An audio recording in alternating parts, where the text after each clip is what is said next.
Hello दोस्त, मैं Sandeep Yadav Atul coaching centre से। चलिए हम आपको लेके आ गए त्रिकोणमिति के कुछ फार्मूले, और उस फार्मूले को अच्छे से समझने की कोशिश कीजिएगा ताकि आपको सवाल समझने में भी आसानी होगी और सवाल को लगाने में भी। तो चलिए देखते हैं त्रिकोणमिति में कुछ फार्मूले।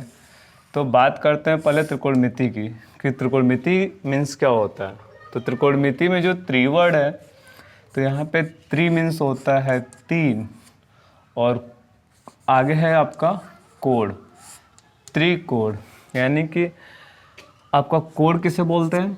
जहाँ पे दो भुजा आके मिलती है उस कटान बिंदु को कोण बोलते हैं। यानी कि जैसे फॉर एग्जांपल के रूप में अगर ले ली जाए, अगर ये एक दूसरे को रेखा काट रही है तो यहाँ पे जो बन रहा है आपका एक कोण बन रहा है। यहाँ पे भी जो बन रहा है आपका एक कोण ही बने। यानी कि दो रेखा जहाँ पे दो रेखाओं के बीच के जो झुकाव होते हैं उसे हम कोण बोलते हैं। तो ये तो हो गए त्रि मीन्स तीनों हो गया, और कोण को आप अच्छे से देखिए, जहाँ पे दो रेखाओं का झुकाव होता है आप उसे कोण बोलते हैं। और मिति, यहाँ पे देखते हैं मिति। मिति मीन्स होता है गणना करना, यानी एक ऐसा पैमाना जिसमें हम तीन कोणों की गणना करते हैं उसे हम त्रिकोणमिति बोलते हैं। तो त्रिकोणमिति में यूज होने वाले क्या क्या वर्ड हैं हम उसे अच्छे से और आसानी से देखते हैं ताकि सवाल को और फार्मूला दोनों समझ में आए।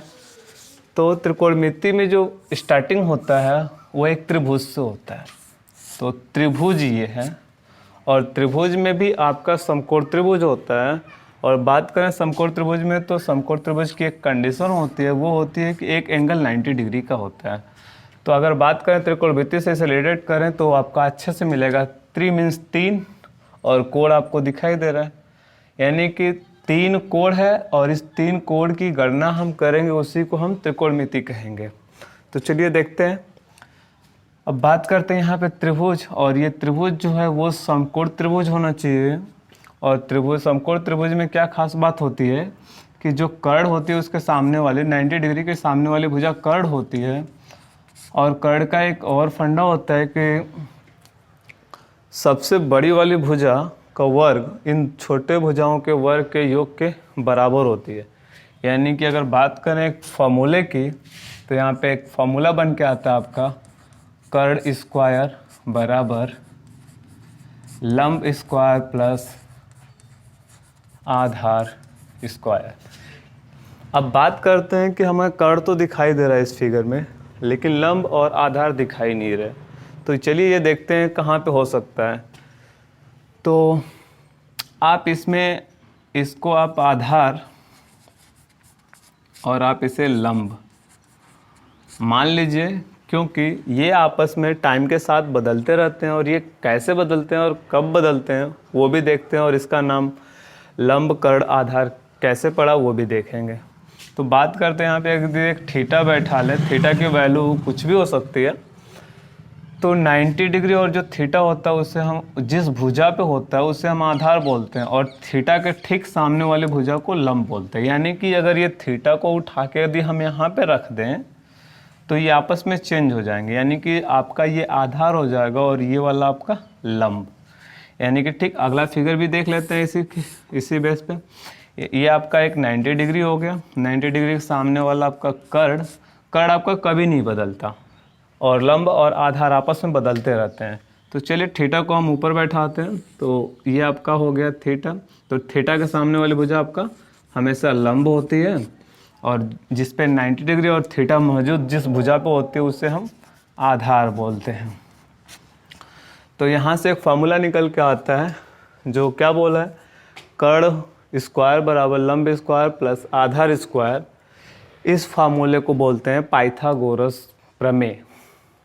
आप इसे पाइथागोरस प्रमेय भी बोलते हैं, या फिर सीधा ऐसे भी बोल सकते हैं कर्ण स्क्वायर बराबर लंब स्क्वायर प्लस आधार स्क्वायर। तो इसका त्रिकोणमिति से क्या कनेक्शन है देखते हैं। त्रिकोणमिति में यूज होने वाले काफ़ी ज़्यादा तीन ही वर्ड है हमेशा जो हम अक्सर यूज होते रहते हैं, जिसका नाम है आपके पास sine, cos theta, tan theta.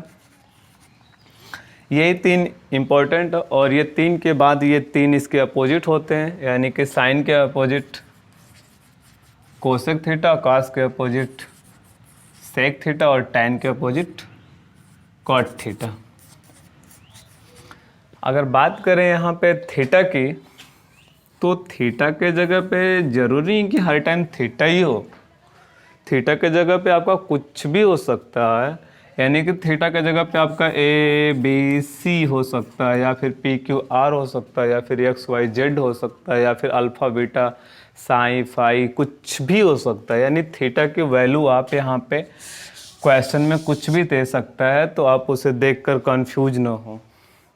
तो चलिए, इस साइन कॉस टैन कोसेक से कॉट का इस त्रिभुज से क्या कनेक्शन है तो देखते हैं। तो बात करें साइन से इस त्रिभुज से क्या रिलेशन है, तो साइन का त्रिभुज से रिलेशन जो है वो है आपका लंब बटा के कर्ण, लंब बटा कर्ण है। और कास का त्रिभुज से क्या रिलेशन है, तो है आपका आधार बटा के लंब, आधार बटा के लंब नहीं कर्ण, आधार बटा कर्ण। और टैन का जो रिलेशन है ये है आपका लंब बटा कर्ण, लंब बटा आधार, लंब बटा आधार। तो ये जो साइन कॉस टैन ये तीन के तीन अपोजिट हैं, तो आप ये इसके भी ये अपोजिट ही हैं। अगर बात करें साइन थीटा बराबर लंब बटा कर्ण, कॉस बराबर आधार बटा कर्ण, और टैन थीटा बराबर लंब बटा आधार, आप इसे अच्छे से लर्न कर लेते हैं तो ठीक है। यदि ये ऐसे भी नहीं लर्न होता आसानी से, तो आप इसके लिए एक्स्ट्रा भी माइंड यूज कर सकते हैं, जो आपको बता दें कि आप इसे और आसानी से याद कर सकते हैं लाल बटा कक्का के अकॉर्डिंग। तो ये लाल बटा कक्का, इनसे क्या रिलेशन है तो देखते हैं। ये जो लंब कर्ण आधार आपको दिखाई दे रहा है ना, तो उसके फर्स्ट नेम के फर्स्ट लेटर से अगर रिलेट करें तो एल से ल होता है, और के से क होता है, और ए से अ होता है। तो उसी चीज़ को शॉर्ट में राइट करके आप अच्छे से लर्न कर सकते हैं। यानी कि साइन थीटा बराबर लंब बटा कर्ण, कॉस बराबर आधार बटा कर्ण, और टैन थीटा बराबर लंब बटा आधार। तो ठीक ये इसको जब अपोजिट, ये तीनों के तीन अपोजिट हैं, तो आप इसको भी अपोजिट करके तो तीनों की वैल्यू राइट कर सकते हैं ना। तो अगर इस बात तीनों की बात करें तो इसको आप कक्का बटा के लाल लिख सकते हैं।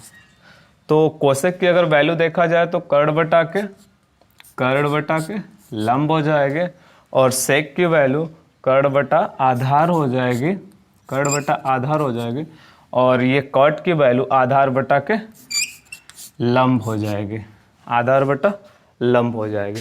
तो ठीक है, ये कैसा लगा फिर इसके आगे देखते हैं अभी।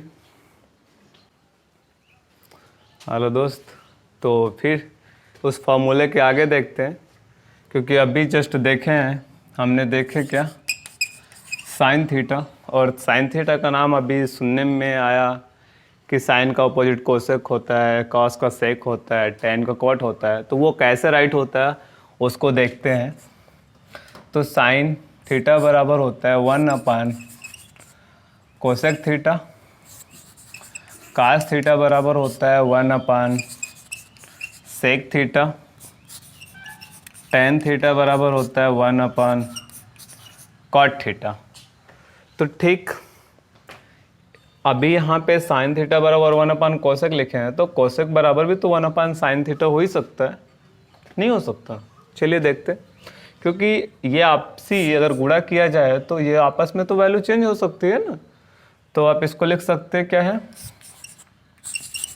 कोसेक थीटा बराबर 1 साइन थीटा, और ये आपका बनेगा सेक थीटा बराबर 1 कॉस थीटा, और कॉट थीटा बराबर बनेगा 1 टैन थीटा।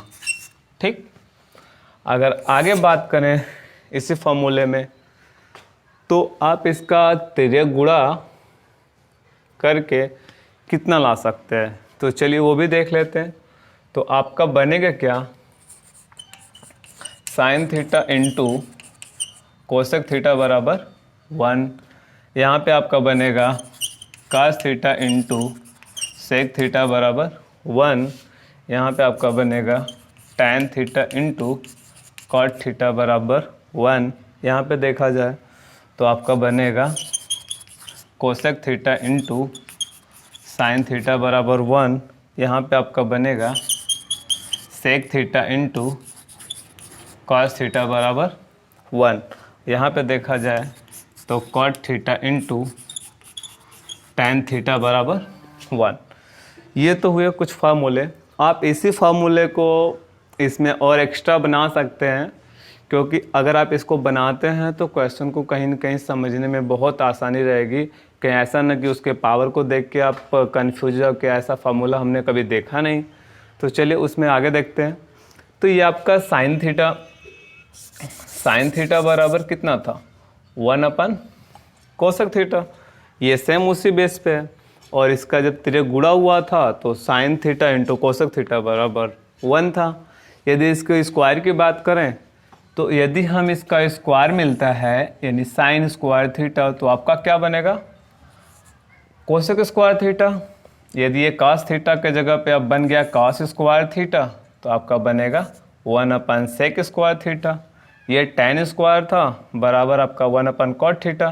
तो यदि इसमें स्क्वायर मिलता है तो टैन स्क्वायर थीटा बराबर 1 कॉट स्क्वायर थीटा। ये आपका कोसेक थीटा बराबर 1 साइन थीटा था। अगर इसको आप स्क्वायर के रूप में कन्वर्ट करते हैं तो कोसेक स्क्वायर थीटा बराबर 1 साइन स्क्वायर थीटा। ये सेक थीटा बराबर 1 कॉस थीटा। अगर देखा जाए इसको स्क्वायर के रूप में अगर कन्वर्ट करते हैं तो सेक स्क्वायर थीटा बराबर 1 कॉस स्क्वायर थीटा। ये कॉस थीटा है, तब इसको स्क्वायर के रूप में कन्वर्ट करेंगे तो आपका बनेगा क्या, कॉट स्क्वायर थीटा बराबर 1 टैन स्क्वायर थीटा। तो ठीक इसका भी अगर तिरे गुणा कर दिया जाए तो आप आसानी से ये भी समझ सकते हैं कि क्या बनेगा। देखा जाए इसका इसमें गुणा, इसका इसमें गुणा, तो आगे क्या बन के आएगा उसे आप देखिए आसानी से। तो ये sign theta into cosec theta बराबर तो 1 होता ही था, लेकिन अब क्या है कि sign square theta into cosec square theta बराबर भी 1 होगा।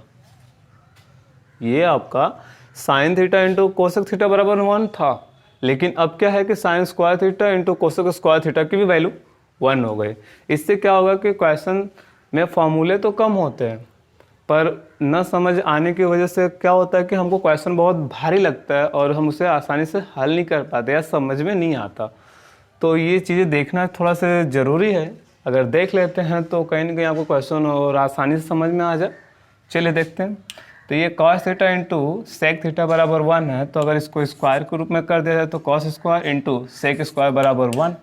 यहाँ पे टैन इंटू कॉट था, तो अगर आप इसको स्क्वायर के रूप में कन्वर्ट करेंगे तो tan square theta into cot square theta बराबर 1। ये आपका इसको भी स्क्वायर कर दो तो cosec square theta into sine square theta बराबर 1।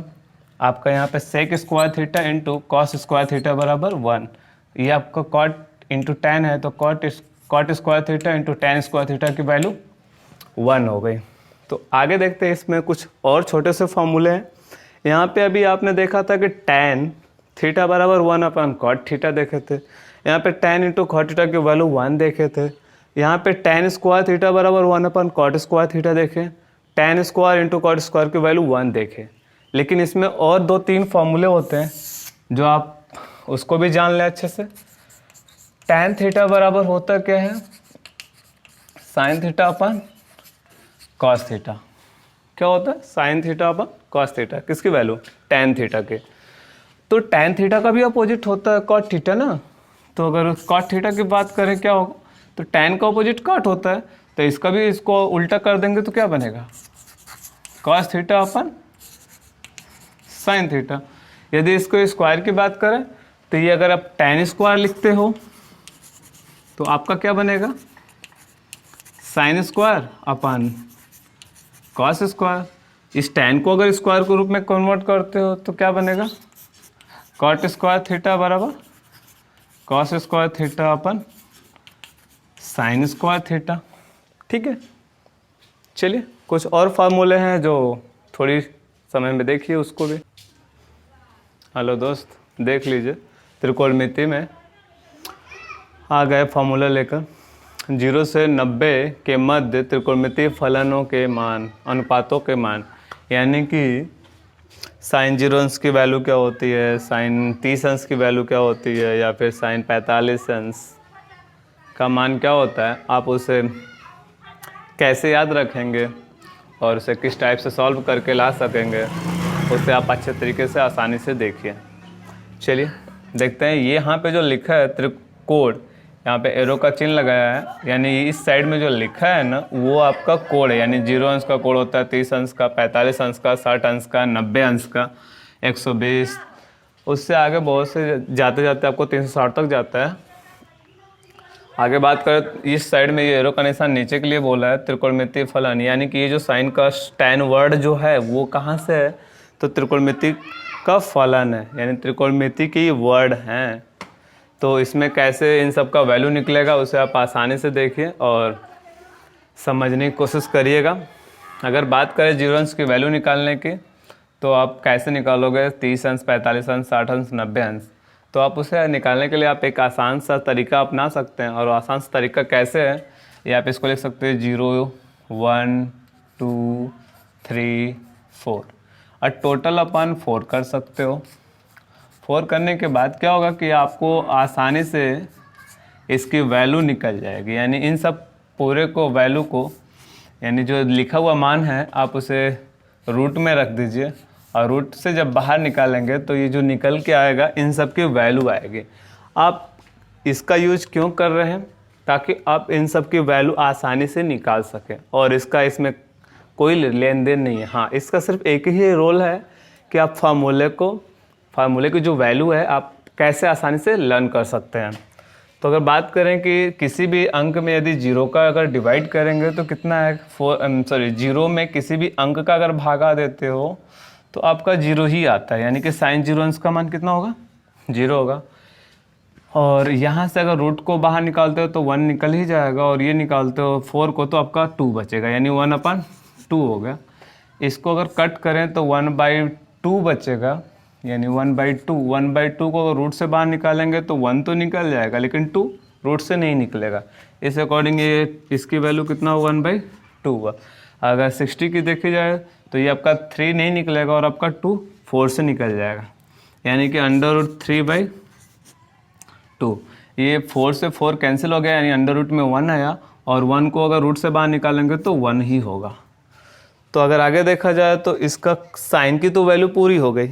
अगर इस कास का देखा जाए तो साइन को अगर उल्टा कर दें तो कास की वैल्यू हो जाए। उल्टा करने का कैसे तरीका है, यानी इसको आप ऐसे नहीं, जो आगे से पीछे की तरफ गया है ना उसको पीछे से आगे कर दो, ये उल्टा करना इस टाइप से। यानी कि 1 की वैल्यू आपको यहाँ पे रखनी है और इसका वैल्यू 1/3/2, फिर ये 1/1/2, फिर ये आपका 1/2 और यहाँ पे आपका 0। इस टाइप से आपको उल्टा करके कास की वैल्यू आसानी से लिख सकते हो। अगर बात करें tan की, तो आपने पीछे वाले फार्मूला में देखा होगा, आपको बताया गया होगा कि tan थीटा बराबर साइन थीटा अपन कॉस थीटा। तो यहाँ पे साइन की भी वैल्यू मौजूद है और कास की भी वैल्यू मौजूद है, और आपको सेम फंडे के अकॉर्डिंग है, यानी कि tan की जो वैल्यू लानी है साइन थीटा अपन कॉस थीटा। यानी कि 0 में अगर 1 का डिवाइड करोगे तो कितना आएगा, जो आएगा वो tan की वैल्यू आएगी। तो अगर डिवाइड करें तो कितना आएगा, 0 आएगा। इससे इसको अगर डिवाइड करेंगे तो कितना आएगा, 1/√3 आएगा। 1/2 को अगर डिवाइड करेंगे तो कैंसिल होने पे कितना आएगा, 1 आएगा। यदि इसको कैंसिल करेंगे तो √3 आएगा।